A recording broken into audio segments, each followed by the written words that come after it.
Hello students, I am Shubham Tiwari.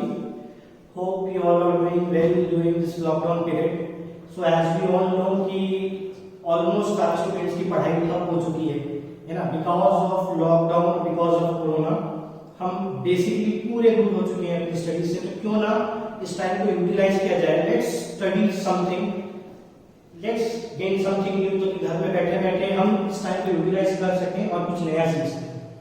So for today मैं आपको आज 12th क्लास में कॉमर्स सेक्शन के 12th क्लास में जो बेसिक अकाउंट्स होते हैं उसके बारे में आपको कुछ इंट्रोडक्शन देना चाहूंगा, so that you can get some basic knowledge about the course which you have to study in class 12 और आगे हम बेसिकली एक एक करके सारे बेसिक टॉपिक्स को फर्दर स्टडी करेंगे। सो टू स्टार्ट विद आप 11th में बेसिक फाइनल अकाउंट्स पढ़ के आए हैं, सोल प्रोप्राइटरशिप का, यानी कि एक सिंगल ओनर का, एक सिंगल प्रोप्राइटर का जो अकाउंट्स होता है आप उससे डील करने सीख के आए हैं, जिसमें आप trading account, profit and loss account, balance sheet से डील करते हैं। So now as we move further हमको ये पता होना चाहिए कि accounts are not made only for sole proprietorship, है ना, there are many other types of firm. So as we move forward आपको सबसे पहले तो मैं बेसिक डिवीजन बता देता हूं सिलेबस का। 12th का जो अकाउंट्स है मेरे हिसाब से वो बेसिकली 3 पार्ट में डिवाइड है। सबसे बेसिक सिलेबस कवर करता है पार्टनरशिप। पार्टनरशिप से जब आप आगे बढ़ेंगे तो आप कंपनी अकाउंट्स पढ़ेंगे। कंपनी अकाउंट्स को मैं ऐसे समझाना चाहूंगा, एक तरफ होते हैं शेयर्स और एक तरफ होते हैं डिवेंचर्स, ठीक है। और इसके बाद बाकी मैं सारे के सारे मिसलेनियस को एक साथ रखेंगे। मिसलेनियस टॉपिक्स में आते हैं जैसे कि आपके कैश फ्लो स्टेटमेंट और financial analysis. For today starter हम आपको पार्टनरशिप का बेसिक्स बताना चाहेंगे। So what is partnership? As you move forward, what is partnership? Partnership का बेसिक मतलब है कि ऐसे जैसे कि आप सोल प्रोप्राइटरशिप देख के आए हैं कि सोल प्रोप्राइटरशिप में एक सिंगल ओनर होता है जो अपना खुद का बिजनेस रन करता है, खुद के एसेट्स रखता है, खुद की कैपिटल लगाता है और पूरा का पूरा बिजनेस मैनेज करता है। पर जब पार्टनरशिप की बात आती है तो वर्ड से ही समझ में आता है कि यहाँ पे more than one partner, more than one person है, not partner, more than one person है। मान लीजिए ए है, एक बी है, सी है।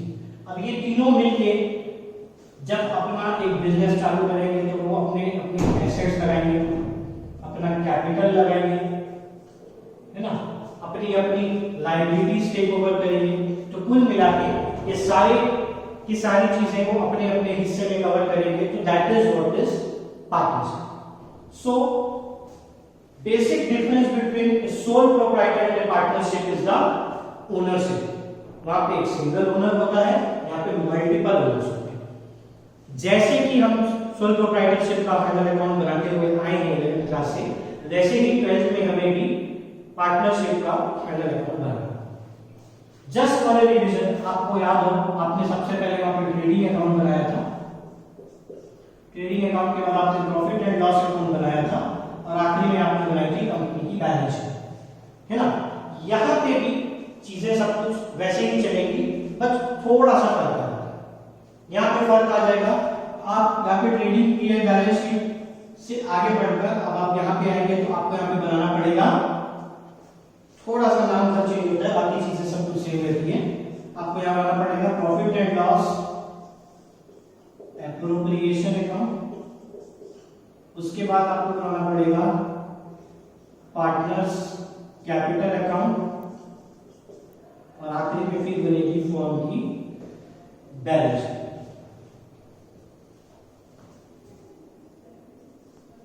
ठीक है, तो बेसिक पार्टनरशिप के फंडामेंटल जानना जरूरी है, तब हम ये बना सकते हैं।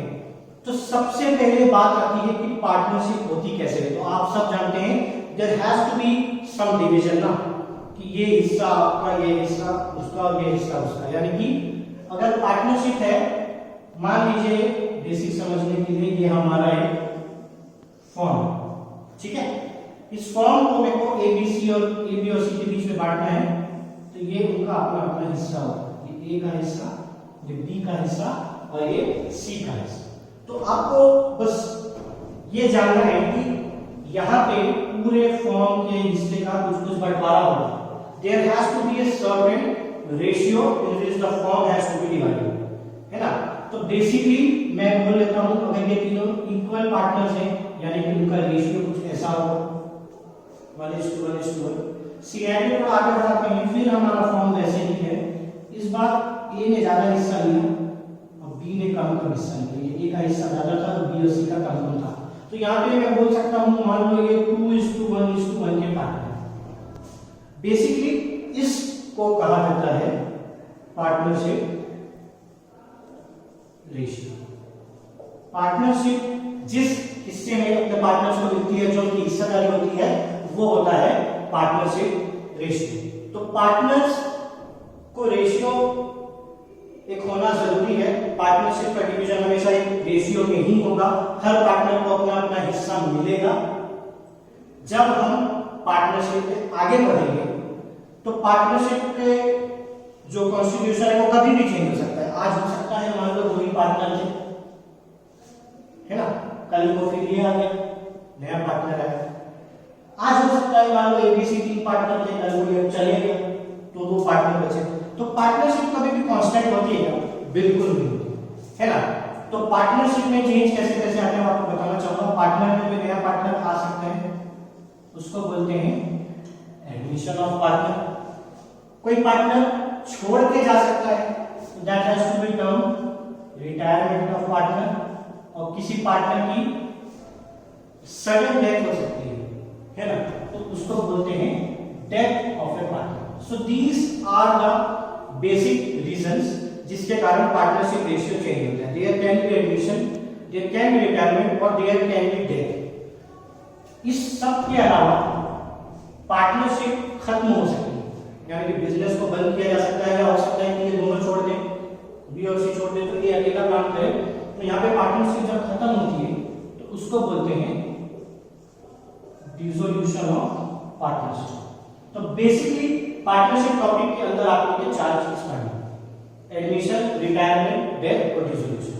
बट इन सब को पढ़ने के पहले हमको कुछ बेसिक चीजें जानना बहुत जरूरी है पार्टनरशिप के बारे में। बहुत बेसिक सी चीजें हैं जिसको जानने बिना हम आगे नहीं बढ़ सकते। जैसे कि मैंने आपको बताया, अगर पार्टनरशिप है तो पार्टनरशिप हमेशा कुछ ना कुछ रेशियो होती है ना, there has to be some ratio. So that is what is termed as, अभी मैंने आपको बताया था, उसको हम पार्टनरशिप रेशियो बोलते हैं। तो पहले मैं इसी के बारे में कुछ बताना चाहूंगा। यहाँ पे बेसिकली 4 टर्म्स होते हैं जो आपको जानना बहुत जरूरी है।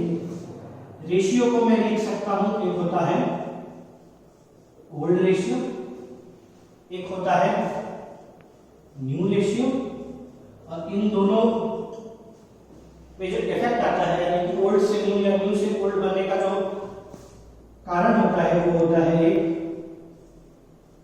सैक्रिफाइसिंग रेशियो और एक होता है गेनिंग रेशियो। ठीक है। सो बेसिकली आज का हमारा जो टॉपिक है वो यही 4 है, old ratio, new ratio, sacrificing ratio and gaining ratio. अब मैं ओल्ड रेशियो की बात करता हूं। Old ratio is the basic ratio जिसपे हमारा पार्टनरशिप चल रहा है ना। वो न्यू कैसे बनेगा? जब कोई पार्टनर आएगा या कोई पार्टनर जाएगा। जैसे कि अभी के एग्जांपल के लिए मान लीजिए हमारे फॉर्म में 2 पार्टनर थे, ए और बी। सी ने पार्टनरशिप को ज्वाइन किया, यानी कि अब वो ए प्लस बी प्लस सी हो चुका। ठीक है। तो ये मेरा ओल्ड रेशियो बन जाएगा, ये मेरा न्यू रेशियो बन जाएगा। जैसे कि मैंने आपको अभी बताया, from old ratio to new ratio there are several factors which affect them. So old से new तभी बनेगा there will be any sacrifice or there will be any gain. ठीक है। तो इसको समझाने के लिए बेहतर मैं आपको ये समझाता हूँ। ये मेरा ओल्ड सिनेरियो था, यानी कि पहले मेरे पास 2 पार्टनर थे, ए और बी, है ना। मेरे फॉर्म की हिस्सेदारी का साइज उतना ही बड़ा है, वो कम नहीं होगा, वो ज्यादा नहीं होगा, है ना। सो अभी जैसा कि मैंने आपको बताया, ओल्ड पार्टनर्स ए और बी थे, उन्होंने अपना अपना हिस्सा ले रखा है। जैसे ही नए पार्टनर की एंट्री हो रही है तो बिल्कुल स्वाभाविक सी बात है, जब मेरा शेयर उतना ही है तो कुछ हिस्सा ए को देना पड़ेगा, कुछ हिस्सा बी को देना पड़ेगा। फॉर एग्जाम्पल ए का हिस्सा कम हुआ इतने से, दिख रहा है ये बड़े से छोटा हो गया। बी का हिस्सा कम हुआ इतने से, ये भी देखिए छोटा हुआ, तब जाके ए के कुछ हिस्से को लेके और बी के कुछ हिस्से को लेके बीच में एंट्री होती है सी, है ना। तो बेसिकली मैं ये बोल सकता हूं, जो मेरे ओल्ड पार्टनर्स थे यानी ए और बी, जब वो किसी के एडमिशन के बाद आगे बढ़ते हैं तो वो करते हैं सैक्रिफाइस। उन्होंने अपना कुछ कुछ हिस्सा सैक्रिफाइस किया। और जब मैं न्यू पार्टनर की बात करता हूं, जब मैं न्यू पार्टनर की बात करता हूं तो न्यू पार्टनर ओल्ड पार्टनर से कुछ कुछ हिस्सा कर रहा है गेन। बिल्कुल आपको ये दिख रहा होगा साफ साफ, ए ने कुछ पार्ट दिया, बी ने कुछ पार्ट दिया, तब सी को कुछ पार्ट दिया, यानी ए एंड बी ने कुछ सैक्रिफाइस किया, तब सी ने कुछ गेन किया। तो आज मैं आपको सिखाने वाला हूं सैक्रिफाइसिंग रेशियो और गेनिंग रेशियो के बारे में। सैक्रिफाइसिंग रेशियो और गेनिंग रेशियो, हम किसी चीज की बात कर रहे हैं जो हिस्से का लेन देन हो रहा है। सैक्रिफाइस कौन कर रहा है? बिल्कुल पुराने पार्टनर्स कर रहे हैं, नए पार्टनर।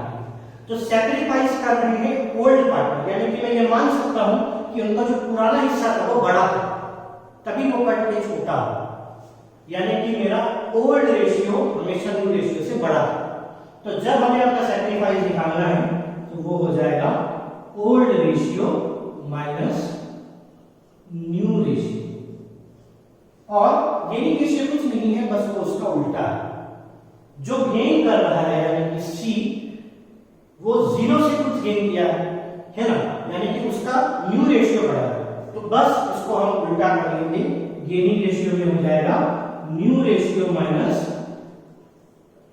Old ratio. ठीक है, इसको मैं एग्जांपल के द्वारा आपको बताना चाहूंगा ताकि आपको क्लियर हो जाए।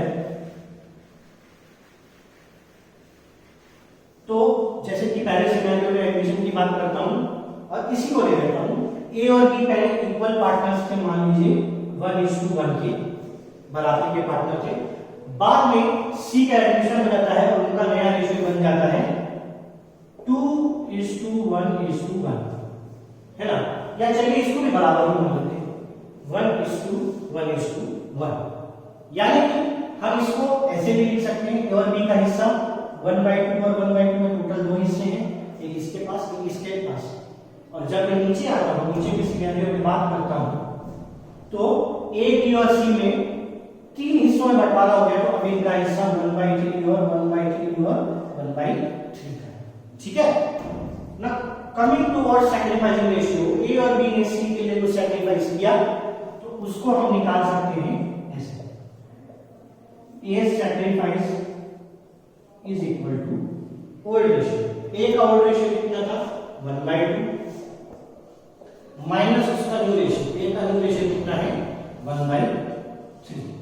अब मैं बात करता हूं बी के सैक्रिफाइस की। बी का सैक्रिफाइस कितना है? उसका ओल्ड रेशियो भी था 1/2 और उसका न्यू रेशियो हो चुका है 1/3, है ना।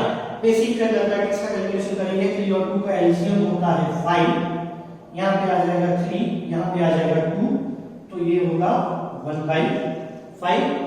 और जब मैं यहां पे आ जाऊंगा तो यहां पे भी डिनोमिनेटर होगा मेरा 5 और यहां पे भी आ जाएगा 3 और यहां पे आ जाएगा 2 और ये होगा 1/5। पर जब सी की बात करेंगे, क्या सी ने कोई सैक्रिफाइस किया है? बिल्कुल भी नहीं, क्योंकि सी ने तो गेन किया है। प्रूफ करने के लिए मैं सी का सैक्रिफाइसिंग रेशियो आपको निकाल के दूंगा। क्या सी का कोई ओल्ड रेशियो था? बिल्कुल भी नहीं था, 0। क्या सी का कोई न्यू रेशियो है? बिल्कुल है, वो है कितना? -1/3। तो 0 - 1/3 क्या बचेगा? जब आप 0 से कुछ भी माइनस करेंगे तो क्या बचेगा? कैलकुलेशन कर लेते हैं, एलसीएम आ जाएगा 3, यहां पे मैं 3 × 0 करूंगा, बचेगा 0, और यहां पे जब मैं करूंगा -3 करूंगा तो -3, है ना। दिखा रहा है -3/3 आ रहा है, जो ऑलमोस्ट कट के क्या हो जाएगा -1। तो जब मेरा आंसर माइनस में आ रहा है तो इससे ये प्रूफ होता है कि इसने कुछ भी सैक्रिफाइस नहीं किया है, ठीक है ना। तो जब मैं आगे बढ़ता हूं तो मेरा ए और बी का सैक्रिफाइस रेशियो क्या निकला है 1/5:1/5। उन्होंने इस रेशियो में सैक्रिफाइस किया तब सी ने कुछ गेन किया, ठीक है। तो आज के लिए बस इतना ही। बेसिक कॉन्सेप्ट ऑफ पार्टनरशिप समझ सकते हैं। सैक्रिफाइस रेशियो, गेनिंग रेशियो क्या होता है, ओल्ड पार्टनर्स, न्यू पार्टनर्स क्या होते हैं। Thank you. आई होप मेरे जो वीडियो है उससे आपको कुछ अच्छा नॉलेज मिला होगा। मैं चाहूंगा कि आप उससे अच्छे से फॉलो किए और अपने कमेंट सेक्शन में आप मुझसे अपने डाउट्स पूछ सकते हैं। अगर वीडियो अच्छे लगे तो इसे लाइक, सब्सक्राइब और शेयर जरूर करें। Thank you.